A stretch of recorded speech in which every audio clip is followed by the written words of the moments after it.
This isn't the last ride out of town, right? Do not worry. Once the civilians are safe, the train will be back. It's alright, you're going ahead. I'm not gonna die on you, leave you in a cold, cruel, Carlos-less world. Okay. Carlos! You want stars? While the Resident Evil 2 remake was a mostly faithful adaptation of the original source material, the remake of 3 deviates heavily away from its source, much to its detriment. Feels like a rush job that cuts many of the unique features that made the original 1999 title stand out from its predecessors. Sure, the remake of 2 did have some noticeable aspects missing, like the zapping system, but not to the extent that 3 remake cuts, as I'll be calling it from here on in, does. They removed the live selection choices. There's a reduction of the depth of ammo crafting. There's a removal of number of areas. Of course, there's also the disappointment of Nemesis pursuing us creates a good game, but a disappointing remake. In regards to Nemesis as a pursuer, it's especially disappointing considering how well Mr. X was implemented into 2 Make. There are bits where the game comes together. The dodging system is much less, well, dodgy, no pun intended, compared to the original title, and the boss fights are well done, but still falls well short of its original inspiration and its other remake that released the year prior. Of the mainline titles, I rank it quite far down, ahead of only Resident Evil 0 and Code Veronica. When it first came out, I played the demo but decided to hold off on purchasing. I was going to cover it a few months back, but then all those rumors start to pop up the extended cut. Well, that doesn't seem to be happening, so well, let's just go ahead and cover this. The fact that so much people have put hope into this extended cut just shows how much they really dropped the ball here. Development here took around 3 years. It didn't start the same time as 2 Make, but a bit afterwards. However long that was, I couldn't find the exact information. Compared to 2 Make, more external developers were brought in to work on 3 Make. There was less internal Capcom staff working on this title. One company was M2, staffed by a number of former Capcom and Platinum Game employees. M2 received funding from Capcom, but it's technically an independent studio. Trying to follow this line of development here gets pretty confusing, even also when looking at the credits, such as other subsidiaries like K2 worked on the title as well. Now, of course, outsourcing various aspects of game development is common, Resident Evil being no exception. So in regards to development, it looks like here that there are a lot more external developers working on the creative aspects of the game compared to 2 Make or other Resident Evil titles. Now, game development is incredibly difficult, especially when you look at team sizes. I wouldn't be surprised if integrating more external devs on the creative side led to a final product that doesn't quite feel as focused as 2 Make. In the 1999 version of Resident Evil 3, the live selection system was added in a way to increase replayability. This was because there's only one campaign, unlike 2 in the previous 2 titles. Here they removed it to make a more coherent story, and also the fact that the game was being bundled with Resident Evil Resistance, a multiplayer game that was worked on by another external developer, Neobards. Mercenaries mode was cut as well, again pointing to Resistance as the driver on replayability, but more on that later. The game here makes use of the proprietary RE engine, and things look great on so many points. One of the biggest issues I saw with 2 Make was the soundtrack, or really mostly the lacking of it. It was there, but it was buried in the background. Here, it's much more up front and center, without overpowering. A number of tracks from the original title are remixed with some slight tweaks to composition and instrumentation, but stay faithful to the original. They did a great job of walking that fine line of updating its past without removing its soul when it comes to the music. So there's a number of tweaks to the gameplay front here in comparison to its previous remake, but also to its original source material. Like in the original RE3, we have a dodge mechanic. Timing it right will slow the game down and give us an aim right at the enemy's heads. This is one of those good ideas if the execution in the original title. It was mapped to the same button as aiming or shooting while aiming. Here it's a separate button. It was always quite spotty in the original title for getting it to work. Even if you don't get the timing right here, Jill still makes a bit of a dodge, so you might be able to evade enemies. That said, there were times where I thought I had the timing right with dodging zombies, but that wasn't the case. When it came to the tougher enemies, I found that it was much easier to get that timing right for dodging. I guess it's a good trade-off. Having those who could deal more damage have some attacks that are easier to dodge. There are some options of using our environment to help deal with enemies, from the classic exploding barrels to electrocuting enemies. These can come in really handy in some cases of being in a bind with a lot of enemies. Whereas the knife had limited use in 2 Make prior to breaking, or it can be used to fend off enemies when grabbed, here we could use it as much as we want. Always very handy to see if a downed enemy is, well, actually dead. While there is some looping level design here, it's at a much smaller scale compared to 2 Make, and also the original 1999 Nemesis. Even on the harder difficulties, there are no ink ribbons and a puzzling design choice. That's fine on the easier difficulties, but playing on hardcore or higher, there still is none. Save points are far more frequent. Too frequent, I might add, as beyond a few areas, there's much less looping level design or backtracking. The original Nemesis, while much more linear than the previous two titles, still had some backtracking or looping level design. To see it scaled back here with more linear design in some areas is quite disappointing. There's some on-rail sections here that I thought the series mostly shook off after going the action-heavy direction from 4 to 6. Not that 7 or Village didn't have the same case, but those are mostly at the beginning of the game before vanishing. And here that's not the case. There's still plenty of sections that are on rails throughout the game, and not for the better. If I want to play a first-person Sony title, I play that, not a Resident Evil game. Ammo crafting returns, but it has some differences from the original Nemesis, and lacks some of the depth that system had. There we had gunpowders A, B, and C, with a reloading tool required to make ammo. Here, like in 2 Make, there is no reloading tool needed. Instead, there's gunpowder, high-level gunpowder, explosive A, and explosive B for grenade launchers. Sadly, no freeze rounds are present here, something I loved using in the original Nemesis. One change here that I do prefer is instead of having a separate weapon for the mine launcher, you could just use mine rounds with the grenade launcher. Sadly, you can't craft these and they're pretty much only used for one boss fight. Unlike Nemesis, crafting the same ammo over and over doesn't make you more proficient and increase your ammo count from crafting. You can also upgrade your grenade rounds by using gunpowder or explosive A or B on it. The system is fine, but is a step down from how many more decisions you had in regards to the original Resident Evil 3 here. If we're talking about gameplay here, we also have to talk about what was cut from the original. Let's take a look at one of the unique features of Resident Evil 3, one of them being the live selection choices. At various points in the game, we can make a decision: run from Nemesis or fight him, jump out of a train or hit the emergency brake. These choices would make a few tweaks to how the game would play out. Some areas would have us enter from a different point. This system was implemented to increase replayability, as unlike the prior titles to Nemesis, there was only one campaign. Some of these choices could be fairly minor, while others had a much larger branching point before coming back to that same critical path. Well, they cut it for 3 Make. The developer said they did ponder it for a while. The reasons they gave for cutting this was creating a more coherent story and that the bundled RE resistance would provide the replayability. It's a very disappointing cut. The system worked well in the original. Yes, I do understand that game development is far more complex and costly with far larger teams in the 20 years between Nemesis and 3 Make. Still, to cut one of the original game's defining features is very disappointing. And of course, to talk about the game's biggest miss, and one that they really need to get right, and that's Nemesis. Now, there are aspects of Nemesis that work. The boss fights with him are well done. The fights in 2 Make were pretty lacking on the boss fight front, so it's good to see that they stepped up their game here. After all, with M2 in the fold, there are more Platinum Games staff on board, a studio known to deliver on that front. Of course, it's not the levels of Metal Gear Rising or some of the better fights of Bayonetta, but makes good use of the game's mechanics in a fairly satisfying way. The fight outside the clock tower is a notable highlight of the game. However, those encounters of him pursuing us throughout the streets, they're incredibly disappointing. So looking at behind the scenes on why this is the case, the team did see what they did with Mr. X and RE2 and were looking to step their game up. Well, I don't see that at all here. The implementation of Mr. X in 2 Make was one of the game's biggest successes, and did help make up for some other things that were cut, like the zapping system. However, in other interviews they did mention that they didn't want players to expect the same thing here as Mr. X. They wanted to do something different to catch the player off guard. Well, I don't see any of that here. In these pursuing moments, they're super simple to take care of. If you got a grenade, all it takes is one to take him down to get that supply case from him. In the original title, you had a tough fight ahead of you in order to obtain the supply case. You really had to weigh your options if it was worth fighting Nemesis in your current state, or running to fight another day. He's got pitiful aim with his rocket launcher, which you think would do a bit more damage than it does. That said, it's the same case in the original. Granted, Jill is Supercop after all. Can you program that in? Hey, I'm Supercop. Consider it done. So, they really shot themselves in the foot here with trying to, for better lack of a term, subvert our expectations here on that front of not wanting to repeat Mr. X. I'm really not sure why they made this more difficult for themselves. If there is one thing they really need to get right in 3 Make, it was Nemesis pursuing us. Pursuers were implemented with various degrees of success in 2 Make, 7, and Village. Nemesis pursuing us was the original's biggest deviator of what came before and what's best known for. Now, my biggest issue I have with pursuers in these past titles is how they would drop off later in the game. Same case happens here beyond scripted encounters. If there is one game where the pursuer needed to keep us on our toes at all time, it was this one. Even with all these other cuts, if they did a better job of nailing the pursuing of Nemesis, then the game would be held in much better regard than it is. So let's go through the game now, and we'll talk about the plot and talk about various areas that we go through. Spoilers from here on in, both for 3 Make and for the original 1999 title. So starting off the beginning of the game in Jill's apartment in the first person, I really dig this bit. I'm a big fan of getting some time to explore where our character lives, to get a sense of what's going on for them. It's not been a good time for Jill. It's not that far removed from the events of the first game. She's got her Pepe Sylvia board here of trying to piece together everything with Umbrella. The pills, dishes piled up, fridge full of junk. Yeah, she's not in the best state of mind. I enjoyed when they did this at the beginning of Village with the Winters residence. Adam Jensen and the Eidos Montreal Deus Ex games are other noticeable examples of getting walk around where our character lives. So here, Jill has a new look. This marks the first title since the 2002 remake that Jill isn't modeled by Julia Voth. Yes, I love Julia Voth, and who doesn't?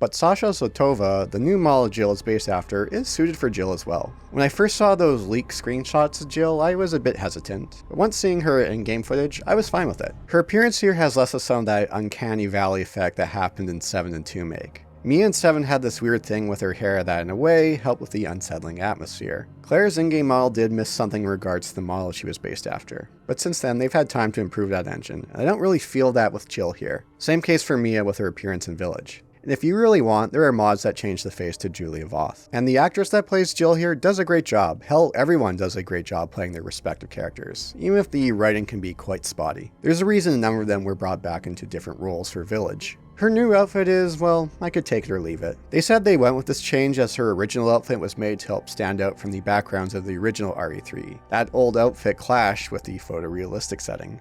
But you could still get it here as a DLC to purchase. And if you look at all the comments, people bought it so they could use the mod that makes it more in line with the original, a skirt instead of a skirt. I did also enjoy her Stars outfit that you can unlock that you don't have to pay for. Oh, and for all you Coomers out there, the world is your oyster in regards to mods on her appearance. Number of mods available on Nexus mods skyrocket when you enable adult mods. But enough about Jill's fashion choices. Instead of having any real build up to Nemesis, he just comes crashing in like the Kool-Aid Man, just like that. Brad, is that you? Listen, you gotta get out of there. What are you talking about? I don't have time to explain. You gotta get out of there right now. All right, let me grab my...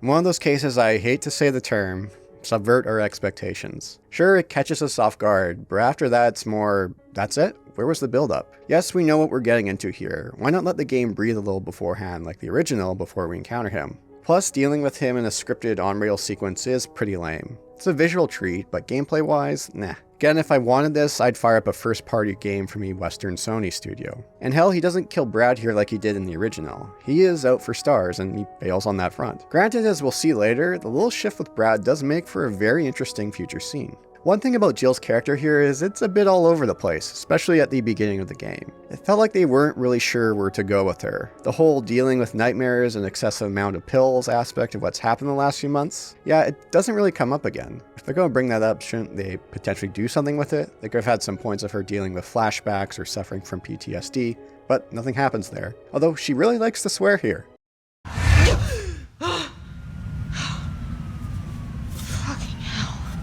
She's become quite the potty mouth like Claire in 2 Make. And okay, I get it, she's a cop, well, super cop, she's ex-military, it's been a rough few months for her, so I could dig it. But instead of feeling like it's used to punch up dialogue or add emphasis, at times it feels like it's making it her personality. If you save that for key moments, it can really add that much more when used, but if you're going to go overboard with it, it really loses its edge. The rooftop scene with the car is a really jarring example of this. Her saying sorry as she gets the corpse of the car is endearing and is a nice little touch.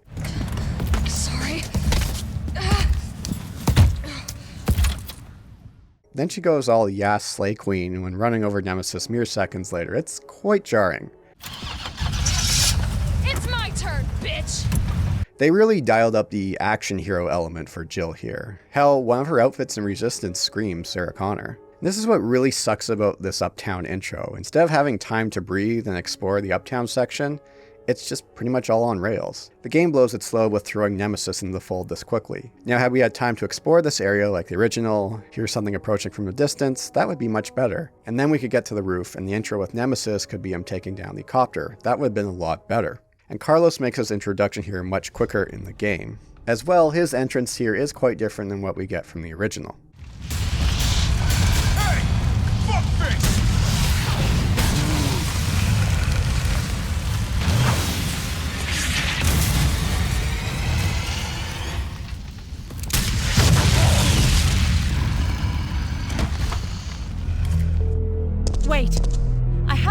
ask you something. I know. You want to ask me out? All the foxy ladies love my accent. It drives them crazy.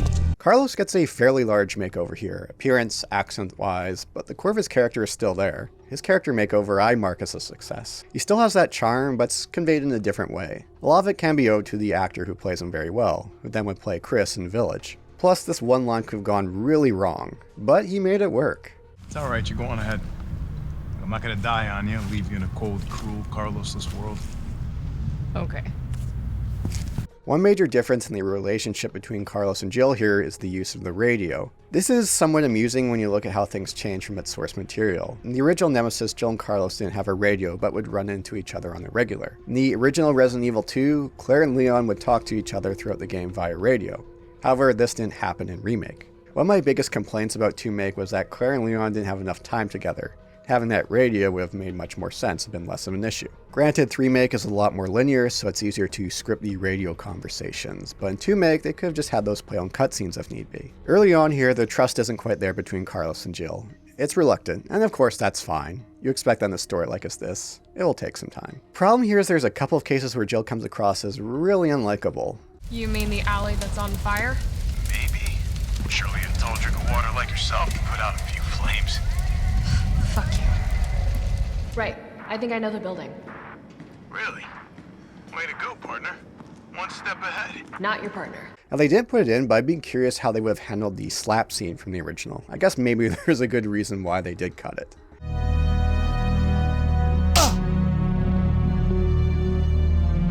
So that's it then, huh? You're giving up? Where's the 5 fingers? Say to the face! What? Slap! If I'm going to compare their character treatments here, Claire's treatment in 2 Make was a lot better than what Jill got here. Cliche examples, but I feel like Jill gets the Sarah Connor treatment here, and Claire gets the Ripley and Aliens treatment. That says as she starts to trust Carlos more as the game progresses, her character feels less of a mishmash as it does earlier in the game. And again, also Capcom seems to have given Jill the short end of the stick. I mean, since 5, where the fuck has she been? I mean, she's made appearances elsewhere like Dead by Daylight, and fairly recently in Fortnite. Come on Capcom, look at any pool of favorite RE characters, she's always just behind Leon. Bring her back into the fold. Nikolai here has much more of a mustache-twirling villain aspect to him. And hey, you know what? It works. Sometimes that's really all you need. While everyone does a great job here, you could tell the actor playing Nikolai really had a ball with it. There's a reason they brought him back to play Heisenberg in Village. He was infected. He might have been infected. Oh, stars this soft. Lady, supersized bitch. Ugly ass psycho doll. An embryonic freak.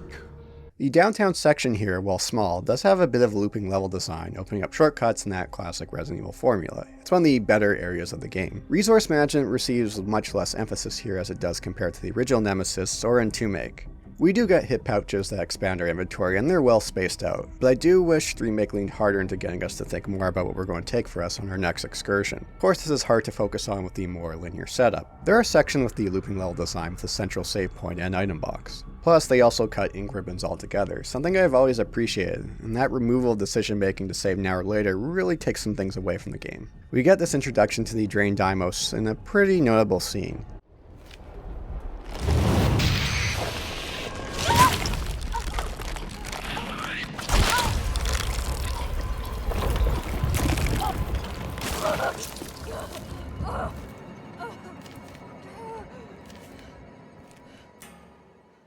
The Rule 34 and SFM scene had a field day with this one. This section is one of the game's best uses of horror, with the winding hallways, the darkness, although it's kind of disappointing how quickly they go down. They look like they tank a fair amount more damage than they actually do. You know, this also could have been a really great section to have Nemesis pop up and pursue us in. The winding narrow pass, this could have been a real oh shit bit. Afterwards, we encounter one of the 2 puzzles of the game, and it's pretty brain dead. This is a letdown because 2 Make had some pretty decent palate cleanser puzzles, and Nemesis had some that you really had to stop and think about. I'm one of those sick bastards that really enjoyed the water sample puzzle in Nemesis. We're also introduced to these alpha parasite zombies that pop up here and there throughout the game. I do enjoy one of the deaths you could get from them. It feels something right out of Dead Space.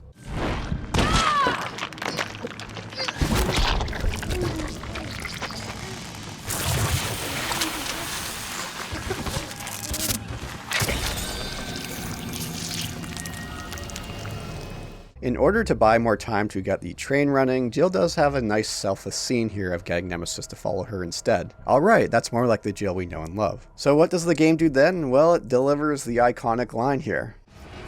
Hey. I'll buy you some time. Hey, wait! Wait, Jill! No! Damn it! Come on, you creepy-ass stalker. You want stars? I'll give you stars. Okay, it's great to see that they have it in, but why couldn't they have kept it until the end of the game, where it'd have that much more impact? Plus, I've seen a number of people miss this line by getting interrupted by Nemesis, which is pretty funny. I looked up if anyone created a mod to add the slime with the final counter with Nemesis, but I couldn't find anything. I'm not sure if this is a case of not being able to, or people would rather make their Coomer mods. You want stars? I'll give you stars. The sewer section is short with the addition of Hunter Gammas. You know, this would have been a perfect spot to have Gravedigger show up and counter as a boss, but nope, he got cut from the remake as well. There's a nice design decision here of using one battery to unlock doors, unlock shortcuts to pick up the battery again to progress forward, but before you know it, it's over. Up next is our first boss encounter with Nemesis, and it's a well done fight. He's a reasonable challenge, at least playing on hardcore. He had a fair amount of moves for us to deal with. You can see some of that Platinum Games design influence coming in here, even with a game that has far more constraints in regards to its combat. To know about the cutscenes in the remake, they love to kick Jill's ass on the regular, getting tossed into walls, falling from reasonable heights. It's not to the extent of Lara Croft getting her ass handed to her over in the 2013 Tomb Raider, but something that was mostly lacking in the original Nemesis.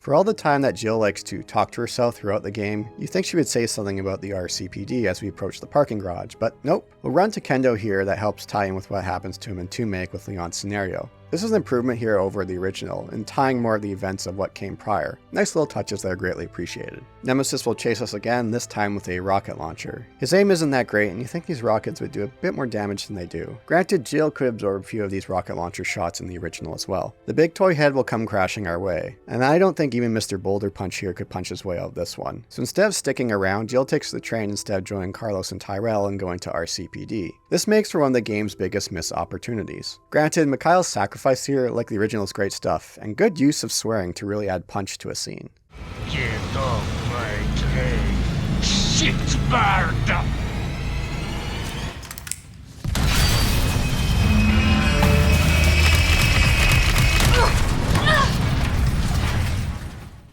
The game now switches us over to Carlos, who goes to the RCPD with Tyrell. You know, why didn't they bring Jill along here? I mean, the station itself isn't the easiest to navigate, and it has a pretty intricate nature. Now here's a weird fucking door. Leave it. We're here for Bard. In one of the game's more interesting changes to its source material, we see how Marvin gets bit, and turns out it was Brad. Come on, man. Not you too. Sorry. Sorry.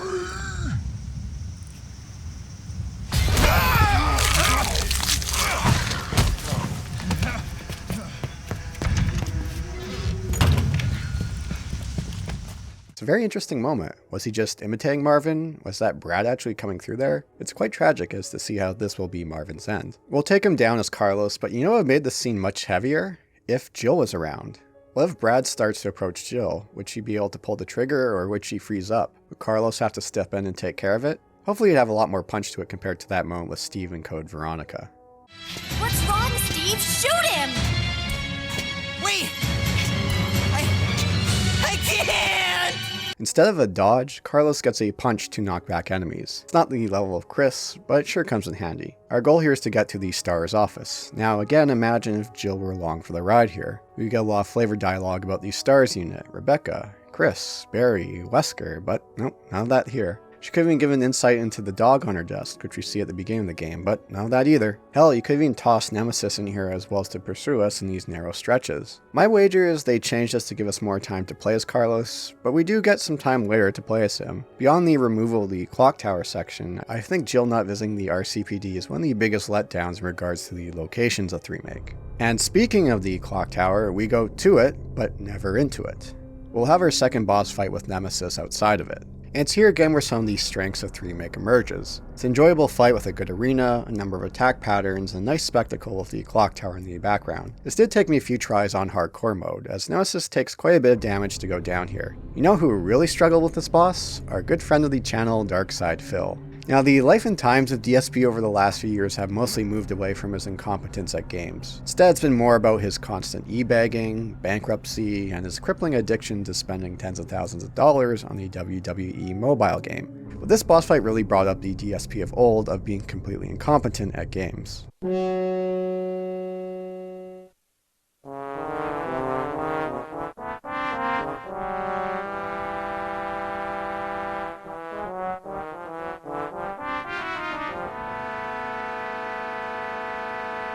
Alright, I'm done. Until someone actually tells me how to beat it, I'm just gonna sit here with my hands folded. There's no point. It's a puzzle boss. It's not challenging. It's a garbage puzzle. You don't know what to do. I'm exposing a sweet point, unloading all my ammo into it is not dying. I don't care. Not until someone tells me what to do. I'm not gonna play anymore. You know, Phil, if you took the time to read, the loading screen gives you tips of what you need to do here. But here he's too busy keeping his eye on chat for tips or detractors to ban. Jill then walks off. Instead of making sure Nemesis is really dead, she gets infected as a result. She should have taken a page out of the playbook of Heather Mason and kicked it a few times just to make sure it was really dead. I love Nikolai popping up here just at the right moment to rub salt into the wound. Carlos eventually finds her and takes her to the hospital, unlike the clock tower in the original. You know, in a way it does make sense. Carlos and Tyrell learned at the RCPD that Dr. Bard is at the hospital and can help with the vaccine. But of course, of all the location changes that happen in 3 Remake, not going into the clock tower is by far the biggest disappointment. In the original game, it's one of the game's highlights. Its atmosphere is more akin to the first title with its layout and had a few puzzles to solve. And plus it's quite short in the grand scheme of things. So it's such a cock tease to have us right here in front of it, but never have to go through it ourselves. I know there's been a long rumor about extended cut for 3 Remake to happen in which we could explore this area. But the more time passes, it just seems like this extended cut is just, well, a rumor. In the hospital, we switch back to Carlos to find a vaccine for Jill. And this is one of the better sections of 3 Remake. The game slows down and builds some atmosphere, has plenty of extras if we go explore, and the classic looping level design returns with a central save room and item box we can return to. We're also introduced to the Hunter Gamma, a challenging enemy that's fun to deal with. Well, mostly fun. They dart around and can be tricky to hit, so making use of the punch to slow things down makes it much easier. However, they have this one instant kill move that I fell victim to more than I care to admit.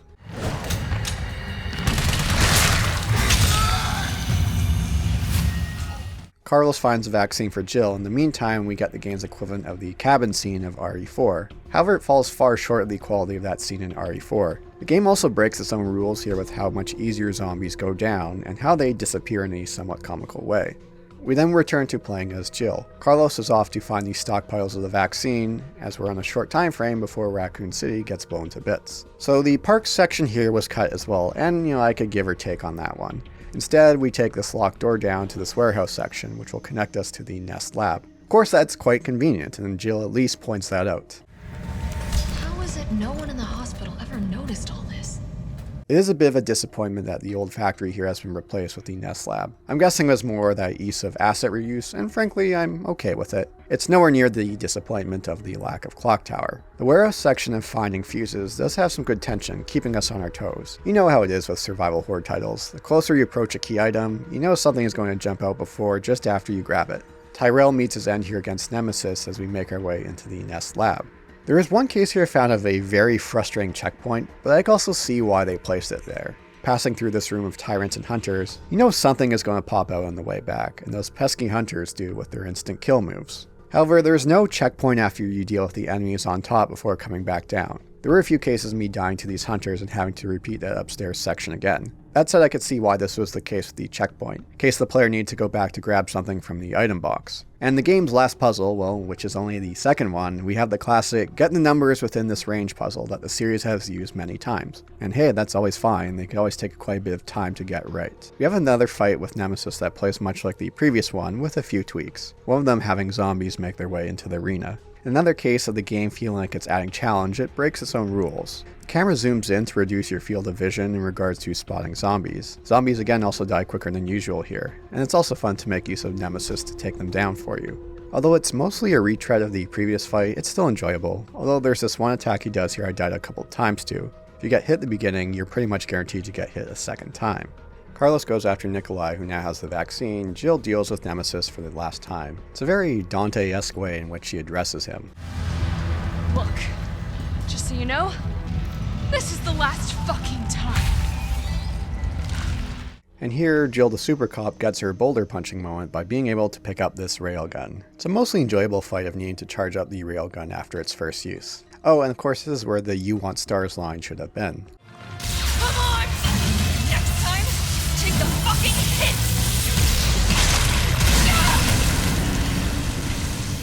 Take the fucking hint is something you could direct at Capcom with how they handled this game in various ways. People have made edits on YouTube that changes it, and it definitely hits a lot better. You want stars? I'll give you stars! So instead of Barry picking us up in the helicopter, Carlos mounts a chopper as we leave Nikolai to die. Jill gives a closing monologue here, though sadly it's missing the great Wheels of Justice line from the original. It was greed. Human greed. It's true that once the wheels of justice begin to turn, nothing can stop them. Nothing. In a post-credits scene, we see a woman picking up the smash vaccine that we got from Nikolai. I've seen some think it's Rebecca due to the green shirt, but I still think it's Jill. There's a punching bag in the background that doesn't strike me as Rebecca's style. Maybe if there was a basketball hoop, it would be much clearer. Since Carlos has shown himself to be proficient at punching, I like to think this happens at his place. Carlos got to take a nice big drink out of that tall drink of water. He got to take a bite into that Jill sandwich. He showed her why she shouldn't have to live in a cold, cruel, Carlos-less world. But I guess he ended up on that island with characters like Sheva of Where the Hell Did They Go? But you know what? I guess Jill has been the same since the end of 5, so maybe they met on that island and had their happy ending. Before wrapping up, let's talk about the replayability in 3 Remake. It lacks the replayability compared to the original with the removal of live selection mode, but it does have other elements to boost replayability. There's 2 further difficulty levels, Nightmare and Inferno, which bump up the difficulty but also shift item placement around. The store opens up, which we can use points accumulated through challenges we've completed to purchase a number of items. From coins to boost stats, a crafting companion to increase ammo, additional weapons, hit pouches. It does offer up incentive to complete challenges and give us an edge in replaying the game. Still, it falls short of what the original offered with the live selection mode. So as I mentioned earlier, I was going to cover 3 Remake sooner, but I decided to wait a bit longer with the rumored director's cut. The game has received some development and QA update branches over the last couple of months, but nothing has seemed to have come from it. So if there was things I would love to see in the extended cut, it would include the following. Firstly, it would be better pursual modes of Nemesis in greater numbers akin to the original or like Mr. X in 2 Remake. Second would be bringing live selection back into the fold. 3 would be Jill goes to the RCPD with Carlos and Tyrell, and 4 being we get to explore the clock tower. Of course, this would require an extensive amount of rework when you look at the foundation of the game. Of the 4, the one that would seem to be the most viable would be including getting to go into the clock tower. When Carlos picks up Jill, perhaps he encountered a roadblock along the way that requires him to go through the clock tower. That could work. 6 more months would have done this game wonders. Do you recall that this was just over a year after the release of 2 Remake? Of course, this would put him closer to the time frame of Village's release. It's easy, of course, for me to make these suggestions without having to answer to a number of stakeholders or shareholders. Now, 3 Remake is not a bad game by any stretch, it's just a letdown as a remake of its source material. Yes, 2 Remake did have its issues and shortcomings, but I found the overall product highly enjoyable. I think it's the best of the modern RE era. By modern era, I mean the titles from 7 onwards. 3 Remake is the weakest. Looking at those interviews, what the higher-ups have said, some of these cuts were mostly focused around the fact that they want a more coherent story and focus on RE Resistance to deliver the multiplayer. Well, with the much more muted reaction than they had compared to 2 Remake, that focus was sadly misguided.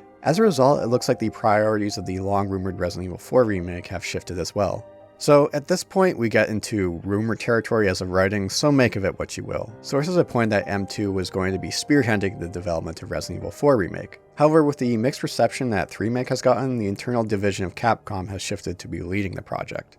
With the feedback that they received, it sounds like they'll go something much more faithful and less of the deviations and cuts of 3 Remake. So overall, I did enjoy my time with this game. It's just a title of missed opportunities. The elements that made the original Nemesis stand out from the other titles were greatly reduced or outright removed here. While I'd rather replay this game over Zero or Code Veronica, I don't see myself really having a hunkering to fire it up again compared to other titles in the series, and especially compared to the original Nemesis.